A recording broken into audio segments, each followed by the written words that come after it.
Donc évidemment, c'est un sujet très très vaste, parler de la joie, de la simcha, donc on va juste regarder un angle comme ça. On va partir du Kuzari. Tout le monde connaît le Kuzari, si vous ne connaissez pas, vous regardez, tapez dans Google, dans ChatGPT, qui était le Kuzari, voilà. Donc c'est un sefer où il y a une discussion entre un Talmid Chacham, un Rav, et le roi de Khazar, qui se renseigne, et après on a dit est-ce qu'il s'est converti ou pas, c'est un sujet, voilà. Et là-bas, lui, il pose des questions. La plupart des questions que pose le Kuzari, c'est les questions qu'on se pose tous. Et c'est des grands éclaircissements sur le judaïsme. Okay, et la question qu'il pose, c'est... Il dit, moi j'ai remarqué un truc. Et c'est marrant parce que j'ai un ami qui est... Schneor, s'il te plaît. J'ai un ami qui est policier au RAID et avec qui je discute très souvent. Maintenant, il a quitté Paris, donc je ne le vois plus, mais je l'ai vu pendant des années, tous les Shabbats matin. Il n'est pas juif, mais on se voyait en sortant de la synagogue au parc But Chaumont. Et je te lui fais un clin d'œil si jamais il regarde, parce qu'il s'intéresse beaucoup à tout ce qui est spirituel et au judaïsme. Et donc, il m'a dit, vous avez tout compris. Vous, les juifs, vous avez tout compris. Parce que vous faites dans je ne veux pas dire le mot religion, on n'est pas une religion, mais dans la Torah, ben, vous mettez énormément de joie. D'accord ? Il y a toujours à manger, il y a toujours la fête, on s'habille bien. C'est-à-dire vos fêtes sont très spirituelles parce qu'il y a beaucoup de prières, il y a la synagogue et tout, Shabbat, Yom Tov et tout. On ne chôme pas au niveau spirituel, mais c'est entièrement orienté sur la joie. Okay ? Et on va voir à la fin, retenez bien ça, que toute cette joie que l'on peut puiser de Shabbat et des fêtes, eh bien on va pouvoir la puiser dans un autre domaine qui a priori on n'y aurait pas pensé. Ok ? Alors, le Kuzari, il demande, c'est la question qu'il pose. Il dit, Lama Israël avodat Hashem shelahem enat dafka al yedei prishut. Comment se fait-il que votre avoda, votre service divin, votre spiritualité, ne se définit pas comme chez nous, comme dans la plupart des religions, pas quasiment exclusivement et proportionnellement à ce qu'on appelle la prishut. Être poresh, c'est se séparer de ce monde-ci. Prishut minyane olamazé. Normalement, quelqu'un, plus il se sépare de ce monde-ci, plus il est spirituel. D'accord ? Vous avez un Rav qui s'appelle le Rav Finger. Je vous conseille d'écouter ses shiurim, c'est très sympathique, c'est très... rien que vous l'écoutez, vous êtes joyeux. Welcome. Et ce Rav-là a fait une énorme tchouva. Il y a des interviews de lui en français et en anglais très intéressantes. Et il était à la base, il faisait du triathlon, c'était un grand athlète, et il faisait après il est rentré à fond dans ce qu'on s'appelle le RIC, je sais pas quoi là, des trucs de zen et de bouddhisme, etc. Et il est carrément rentré dans comment on appelle ça, un temple des moines au Tibet, je sais pas où, vers là-bas dans l'Himalaya. Et il est arrivé à un moment à un très très haut niveau, un niveau vraiment top mondial dans ce domaine-là. Tellement qu'il a fait le programme, on va dire, de moine, oui, qui consistait à manger quasiment rien, à dormir presque pas, à méditer quasiment tout le temps, et à ne plus ouvrir sa bouche, c'est-à-dire ne plus parler, ni à quelqu'un, ni à soi-même. Et il a dit qu'au bout de 2-3 mois, il a failli devenir fou. C'est un truc de dingue. Essayez de ne pas parler pendant ne serait-ce que 24 heures, vous allez voir c'est quoi. Il y en a qui font Tanit Dibour. C'est terrible, oui. D'ailleurs, dans les 3, la règle des 3, vous savez, les 3 secondes, les 3 minutes, les 3 heures, les 3, etc., il y a aussi le fait de ne pas avoir pendant 3 ans d'interaction sociale avec des gens. Une personne normale, elle devient folle. Donc, on voit, allez voir ce Rav, et ce Rav, justement, il décrit dans les interviews sur sa teshuva, il décrit cet univers où les moines, pour arriver à des niveaux spirituels très élevés, et c'est vrai qu'ils arrivent à des choses très spéciales. Hein. Bon, j'ai lu aussi des bouquins là-dessus. Les types, ils décollent complètement. Hein. Je veux dire, ils ont des... Eh bien, ils se séparent au maximum de toute matérialité, même la plus élémentaire, comme la nourriture, le sommeil, etc., le fait, les relations sociales. Et donc, c'est la question du Kuzari. Comment se fait-il que votre Torah n'a pas pris ce chemin que toutes les religions prennent ? Et effectivement, alors on l'appelle le Chaver, donc c'est le Talmid Chacham qui répond au roi de Khazar, et il lui dit, ben oui, effectivement, notre Torah, elle nous apprend, je vous fais un petit peu en bilingue, hein, ça fait du bien, parce qu'on va relancer l'Ulpan, donc préparez-vous, il faut absolument comprendre l'hébreu pour beaucoup de raisons.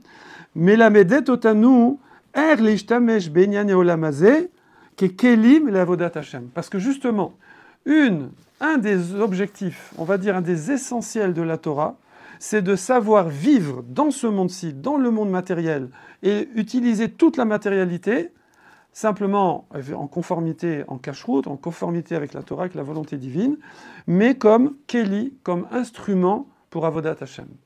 Si quelqu'un il commence à se priver, à se faire souffrir, etc., forcément, il risque de manquer de force, d'énergie, pour pouvoir servir à Kadosh Baruch Hu.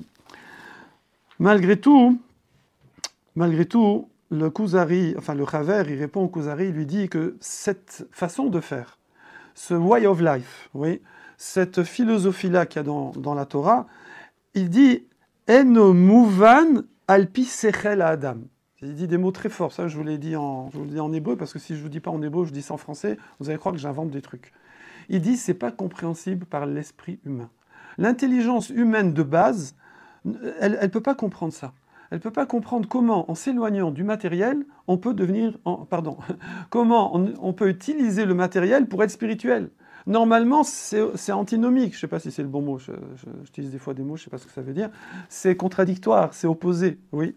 Pourquoi c'est opposé? Ici, il n'explique pas, mais on le sait, je pense que c'est quelque chose que tout le monde connaît, on a déjà parlé de ça. Nous sommes une fusion. Nous sommes une fusion. C'est plus qu'une greffe. Vous savez, une greffe, on voit, il y a une tige comme ça, il y a un tronc comme ça, on voit qu'il y a deux choses. Nous, on est une fusion qui est normalement de deux éléments qui ne sont pas compatibles, qui ne peuvent pas être fusionnés.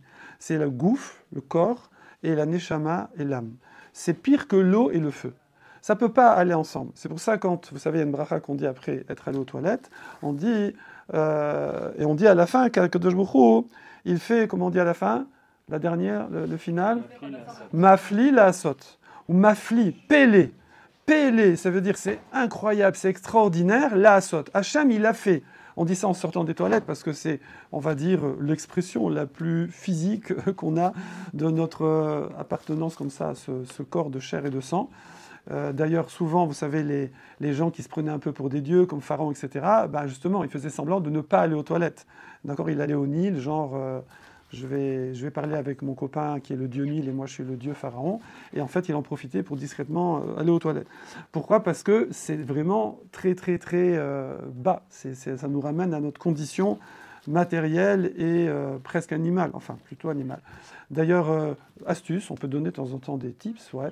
Si vous voulez aller voir votre patron pour demander une augmentation, c'est pas joli, hein, et que vous êtes intimidé, vous l'imaginez. Voilà, c'est un truc comme ça que j'ai eu dans les bouquins. Bref, c'est pour rigoler un peu. Alors, et donc, on est la fusion de ces deux choses-là. C'est pas qu'on est comme une bouteille avec de l'eau dans la bouteille, c'est pas qu'il y a la neshama dans le corps, c'est que c'est devenu une nouvelle créature, et toute la vie, tout le challenge de la vie, ça va être c'est qui le boss? Qui va tirer l'autre par le bout du nez? Évidemment, c'est pas au tout ou rien. Ça va être tout le temps des hauts, des bas. À un moment, c'est la neshama qui prend un peu le dessus, puis après, c'est le corps qui prend le dessus. Et ça va comme ça va varier, évoluer. Et donc, forcément, on voit très bien que dès qu'on veut essayer de s'élever spirituellement, genre, c'est quoi le jour qui est censé être le plus élevé? C'est Kippour. Et là, vas-y, on fait les grosses soldes. On ne se lave pas, on ne mange pas, on ne boit pas, on ne se oint pas, on ne met pas des chaussures, etc. On ne se marie pas. Enfin, vous voyez ce que je veux dire qu'on ne se marie pas. Donc, pas de vie conjugale.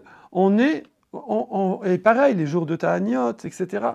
Pareil, on voit les Gdolim, on voit les grands rabbinim, très grands rabbinim, voilà, je ne vais pas tous les citer, mais Baba Saleh, Rav Steinman, les derniers, les plus récents, on voit, ils mangeaient presque rien. Ils étaient comme ça, ils dorment quasiment pas, ils dorment très peu.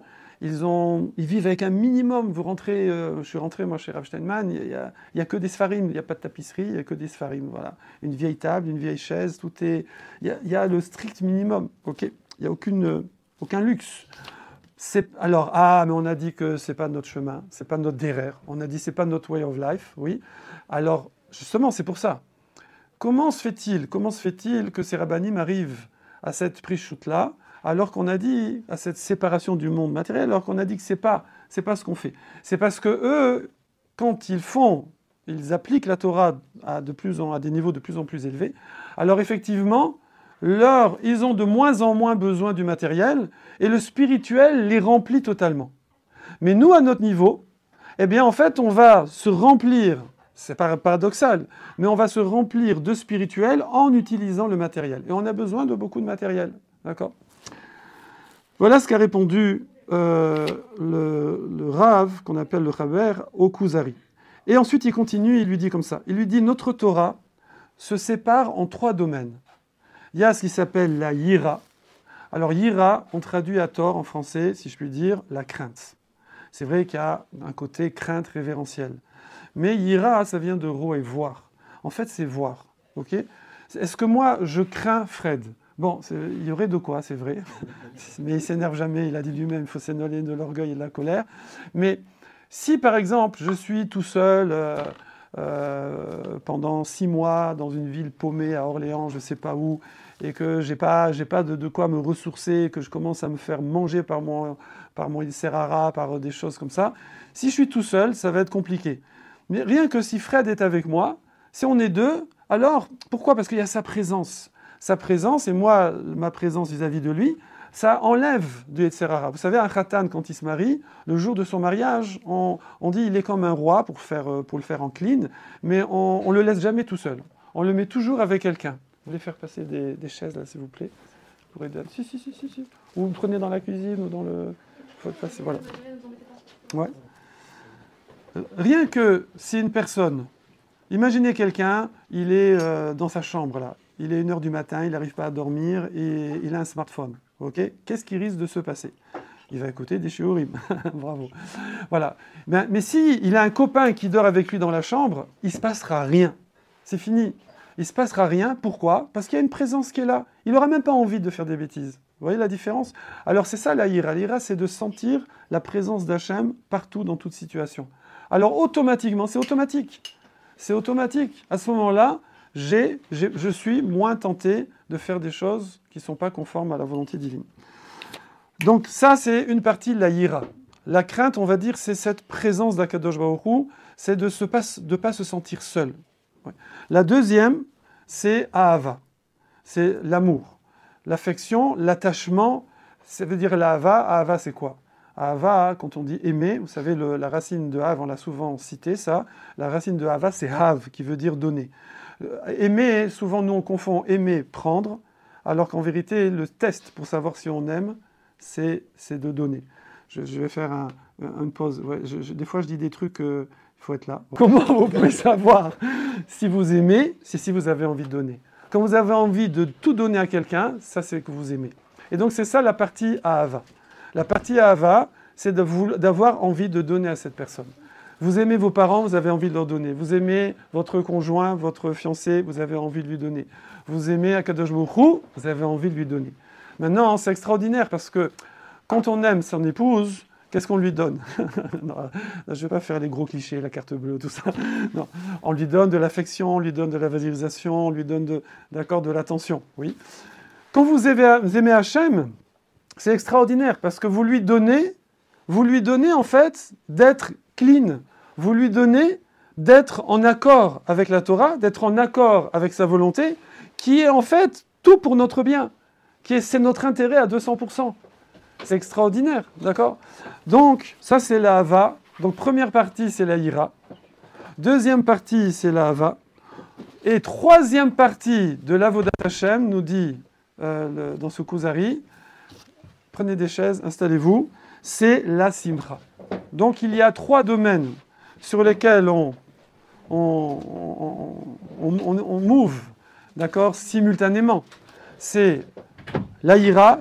Alors, on ne va pas dire la crainte, mais on va dire la conscience de la présence d'Hachem, de son omnipotence, etc.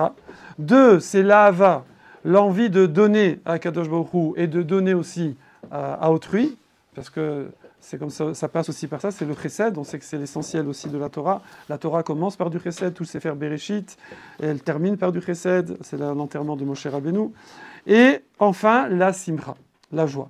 Donc on voit que c'est les 3 piliers, ce sont les 3 axes, ce sont les 3 guides, les 3 qui doivent guider notre vie. Et maintenant, le Kuzari nous dit toujours que de la même façon qu'on se rapproche d'Akadosh Baruch Hu par des comportements, on va dire, qu'on classe dans la catégorie ira, crainte, comme ça va être le fait de faire des jeûnes, des ta'aniot, le fait d'éviter de faire certaines choses, de se restreindre, oui, de se restreindre de tout ce qu'Akadosh Baruch Hu nous a demandé de se restreindre, eh bien, ça va là derrière, je vois. Et eh bien, on se rapproche autant d'Akadosh Baruch Hu par ces restrictions, entre guillemets, que par la joie avec laquelle on sert Akadosh Baruch Hu. Et effectivement, comme vous savez tous, on dit que Kippour, Purim, que la référence, c'est Purim, qui est plus grand que Kippour, alors que Purim, c'est que du Olam Hazé, c'est que de ce monde-ci, c'est boire, se déguiser, chanter, danser, manger, se réjouir en famille, se faire des cadeaux, etc. Donc c'est que du matériel, oui. Et on dit, non mais ça c'est plus grand que Kippour, qui est le jour où il y a le plus de restrictions, de privations, entre guillemets. Pourquoi ? Parce que si quelqu'un, il fait toutes ces choses-là, comme dit le Kuzari, avec une kavana, de la même façon que quand on fait des tachanounim, de la même façon que quand on fait un jeûne, de la façon quand on se prive, entre guillemets, quand on se restreint, alors il faut avoir des kavanot, des intentions. Ben pareil, c'est les intentions qu'on a dans la joie qui vont donner la portée de cette joie-là et qui vont lui donner une portée aussi grande et même parfois plus grande encore que les restrictions. C'est-à-dire que par la joie, on peut arriver à servir à Kadosh Baruch Hu d'une façon encore plus élevée que par les restrictions. Le Rambam maintenant, ici le Siftei Chaim, Rav Friedlander Zatzal, que je suis quasiment là, je vous résume, mais je suis quasiment mot à mot. Le Rambam, là-bas, sur Simcha Bet HaShoeva, il dit que Simcha Bet HaShoeva, vous savez, c'était pendant 7 jours à Sukkot, les gens surtout d'un haut niveau, ne dormaient pas. C'est-à-dire, ils ne dormaient pas dans un lit. On dit juste qu'ils s'assoupissaient sur l'épaule du voisin, ou les genoux, comme ça, d'accord ? 7 jours, jour et nuit. Et il y avait des danses avec des torches. Mais qui c'est qui dansait ? Qui c'est qui dansait, qui jonglait, qui faisait comme ça, qui faisait ce spectacle-là, entre guillemets ? C'était les plus grands Talmidei Chachamim. Et les autres, les gens plus simples, eh ben, ils étaient autour, ils regardaient. Pourquoi ? Parce qu'on voit qu'il y a un lien. Pourquoi le Rambam ramène ça d'un seul coup ? Vous allez voir ce qu'il va dire après. Parce qu'on voit qu'il y a un lien entre le niveau spirituel d'une personne, comme on a dit, son niveau de Yira, son niveau d'Ahavat Hashem et de Yirat Hashem, avec son niveau de Simcha. Si quelqu'un, pour parler vite, il est humble, son niveau de Simcha, il est humble. Si quelqu'un il a un niveau spirituel très élevé, son niveau de Simcha, il est très élevé. C'est parce qu'on parle de la vraie simcha, on ne parle pas d'une cuite et des bêtises, etc. D'ailleurs, ça, il y a un test pour savoir, un test rapide comme ça, pour savoir c'est quoi la vraie simcha. Alors, on utilise des moyens, évidemment, pour se réjouir, la danse, machin, mais ça, c'est pas quelque chose de négatif. Mais quand c'est trop poussé, genre trop d'alcool, qu'on perd le contrôle, trop de nourriture, trop de familiarité, des grossièretés, etc., alors ça, en général, ça laisse toujours un goût amer. C'est les lendemains malheureux, d'accord ? Les gens ne sont pas contents quand ils ont fait comme ça une dérive exagérée, alors que par contre une vraie simcha, c'est quelque chose que quelqu'un, il la vit, ne serait-ce que comme ça quelques heures, ça peut lui rester pendant des mois et des années, cette joie-là. La vraie joie, c'est quelque chose qui reste, qui a un très long terme. Même quand c'est fini, même quand ça y est, je suis sorti du truc, ça me reste, ça me porte, ça m'anime, ça me fait... Il y a quelqu'un. Ça me fait vibrer de façon à long terme. Allez, pause. C'était dans le Rambam. Donc le Rambam, il nous dit justement pourquoi ce sont les plus grands Talmidei Chachamim qui montraient, si on peut dire, l'exemple de comment être joyeux. Parce qu'il dit comme ça. Il dit à Simcha, la vraie Simcha, c'est quelqu'un qui va dans la pratique des mitzvot, la Ahavat Hashem. Et ça, c'est une avoda gedola. C'est pas comme ça si facile que ça. C'est un travail. C'est un travail de toute une vie. Apprendre à avoir la joie dans les vraies choses, c'est un travail de toute une vie. C'est pas si facile. Et il dit, également, ce n'est pas une tosefet, c'est pas une option. C'est pas quelque chose, bon allez voilà, moi je suis religieux, j'écoute Kadosh Baruch Hu, je fais les mitzvot, etc. Bon maintenant, si je suis joyeux c'est bien, si je ne suis pas, c'est pas grave. ça ne marche pas comme ça. D'ailleurs, nous, humainement, on peut très bien le comprendre. Imaginez dans un couple que, chas shalom, le mari il rentre, ah oui, alors il offre des cadeaux à sa femme, elle ne manque de rien, il a tout ce qu'il faut, mais affection walou, attention walou, quand il lui offre un cadeau, il dit tiens chérie, enfin il a dit chérie encore, c'est pas mal, mais carrément tiens, même s'il lui balance, je prends toujours cet exemple, même s'il lui balance un collier en diamant qui lui fait comme ça, bon, elle va peut-être le revendre pour s'acheter autre chose, mais elle va pas, ça va pas le faire. Et c'est comme ça à tous les niveaux. À tous les niveaux. Dans une famille, entre parents et enfants, c'est pareil. Imaginez un papa qui dit à son fils, voilà, tu as la carte bleue, vas-y, mais il n'y a pas d'affection, il n'y a pas d'amour, ça va lui manquer, c'est vital. Donc on ne peut pas juste donner sans la joie, sans la simcha. C'est ce qui va montrer le niveau d'attachement qu'on a à la personne, la joie qu'on met à avoir cette relation avec lui. Donc pareil, lorsque je fais des mitzvot et que je sers à Kadosh Baruch Hu, plus je le fais avec des niveaux de joie, plus ça montre mon attachement, plus c'est quelque chose qui va donner à mes mitzvot une portée qui n'a aucune commune mesure. Vous arrivez à des années-lumière entre quelqu'un qui va faire les choses froidement, sans intention, sans joie, bon, allez on y va, allez, comme un poids comme ça sur ses épaules, et quelqu'un qui le fait avec empressement, avec joie, avec... Alors maintenant, il ne faut pas culpabiliser non plus. Parce que, Baruch Hashem, il y a du travail. Il y a du travail et il y a comment dire, on a un travail pour toute la vie et pour tous les niveaux. Ce qui veut dire qu'il ne faut pas se culpabiliser si quelqu'un, admettons, voilà, quelqu'un il met cette filine et bon, ça ne le transporte pas. Eh bien oui, ça met des années à ressentir de la joie à mettre des filines. Une jeune fille qui va s'habiller de sniout et tout, ça va mettre un certain temps, même si des fois elle a grandi dedans, mais arriver à réaliser, c'est avec la maturité, avec le temps, avec des expériences de la vie, que des fois des choses qu'on va faire, Naaseh Venishma évidemment, hein, ça va aider déjà de mettre le pied à l'étrier, comme on dit, de faire les choses, même si je n'ai pas encore la joie, même si je n'ai pas encore la compréhension, mais je fais, et en faisant justement, j'ai une maturité qui rentre, j'ai une expérience qui se fait, et je comprends les choses, et je les vis, et à ce moment-là, petit à petit, je vois que mon niveau de joie dans ces actes, il change. Chaque année, voilà, bon, j'ai un peu plus de recul que vous, un peu, pas beaucoup, quelques années de plus, eh bien chaque année, je vois la joie différente, et ça peut arriver qu'il y ait des hauts, et ça peut arriver qu'il y ait des petits bas aussi, puis après on repart, d'accord? C'est comme la bourse, hein, ça ne monte pas tout le temps, hein, n'est-ce pas, Kevin, si vous avez besoin de conseils, donc ça fait comme ça, en dents de scie.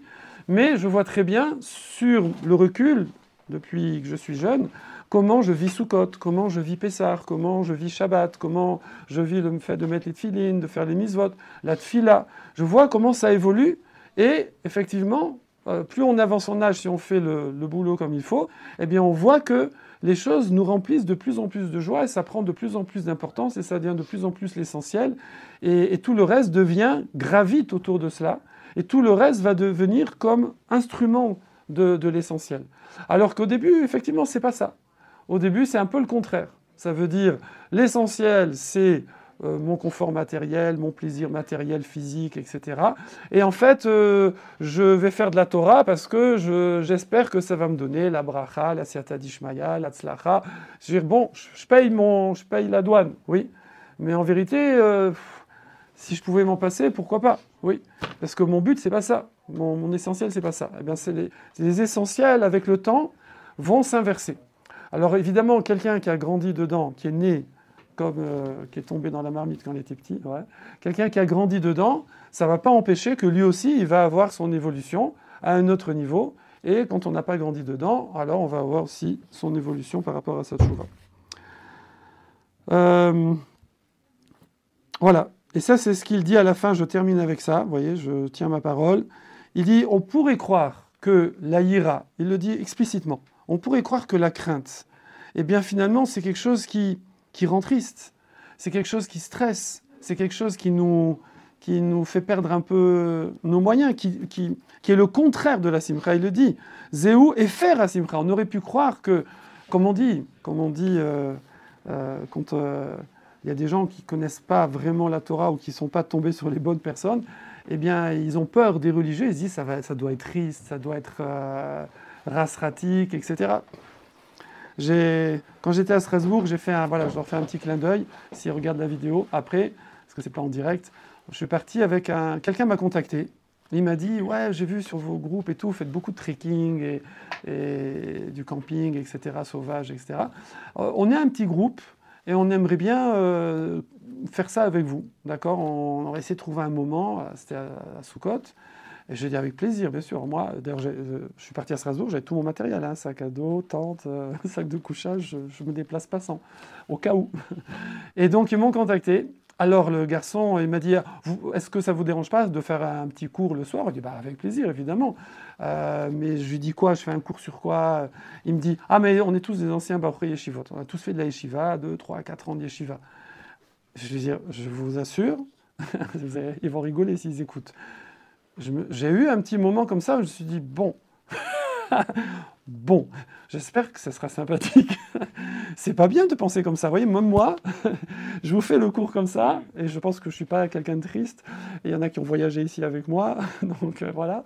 Et ben, j'ai eu ce réflexe. Je veux dire, attends, je vais me retrouver avec, on devait être une dizaine, alors à la fin on était un peu moins nombreux, je vais me retrouver avec 10 Bachur Yeshivot, ça va être comment? Ouais. Mais c'était une folie furieuse. C'était une folie furieuse, c'était extraordinaire, d'accord? On a marché, alors on devait partir, on devait faire 50 minutes de marche. Il nous avait prévu, il a dit, ouais, c'est des débutants, tout ça. Enfin, il y en a, ils n'ont pas trop l'habitude, certains, hein, mais juste, ils aiment le concept. On va faire 50 minutes, 1 heure de marche, on descend du bus, on monte une petite montagne et on campe dans un château. Mais le problème, c'est qu'on est descendu trop tôt du bus, et en fait, on a fait 15 km. On a fait 3 montagnes comme ça. Bon, c'est pas très haut les Vosges, mais on en a fait 3 avant d'arriver au château. On devait arriver à 4h de l'après-midi, on est arrivé à 9h du soir. Mais on s'est éclaté. Et après, sur place, je me suis dit, bon, ils vont tous s'endormir tout de suite, il n'y aura pas de soirée, pas du tout, barbecue, machin. Ils ont chanté comme des fous jusqu'à 1h du matin. Moi, j'en pouvais plus, je me suis écroulé. Voilà. Donc, comme quoi, la Torah, c'est pas triste. Moi, Baruch Hashem, j'ai 8 filles qui sont mariées, j'ai 8 gendres. En général, ils viennent avec moi l'été en vacances. Et on se fait un gros. Certains d'entre vous, d'ailleurs, ont été avec nous l'été dernier, et avec mes gendres aussi. Il n'y a pas plus joyeux que ces personnes-là, qui sont pourtant, ils sont tous au collège, ils étudient full-time toute la journée. Donc, voilà, c'est ça, hein, c'est ça la vraie simcha. Et Bezrat Hashem, voilà, tang, ça fait 30 minutes. Et s'il y en a qui disent c'est trop court, eh bien j'aime bien quand on dit que c'est trop court. Eh bien c'est ça que nous livre ici le Siftei Chaim en se basant sur le Kuzari et sur le Rambam, de nous dire que la simcha c'est une avodat Hashem de toute la vie. Et si je pouvais dire comme ça pour faire un petit parallèle, vous savez comment on dit? Dis-moi qui tu fréquentes et je te dirai qui tu es.